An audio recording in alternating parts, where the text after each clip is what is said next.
the PNP at 84 years old and Jamaica at 60, let us ask ourselves, what is the party and the country looking for from the PNP leadership? As president of the PNP, standing on the broad shoulders of those who came before me, my vision is one of hope for our beloved Jamaica.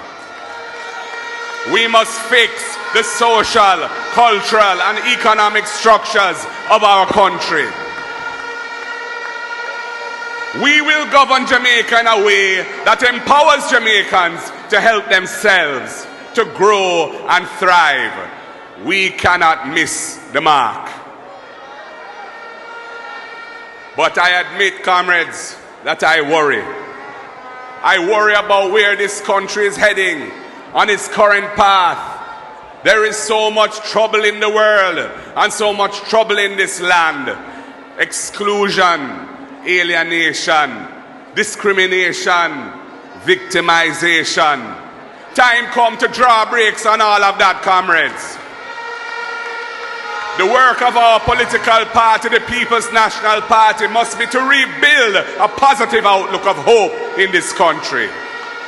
And we will do this by implementing policies and programs that give life to our core beliefs in equality and social justice in this land.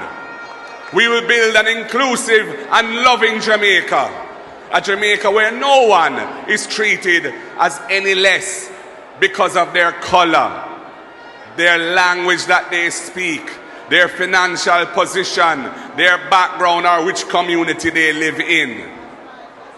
If you want to listen to me carefully, I am here to talk. Some who benefit from things the way they are comfortable with that. They have no interest in tackling the challenging task of progressive change in this country. That is why they support the status quo, things staying the same. They are all right with that. But this People's National Party cannot support things remaining as they are now. In fact, no well-meaning Jamaican can fight against positive, fundamental change. Time come for a new Jamaica, a land of peace and love.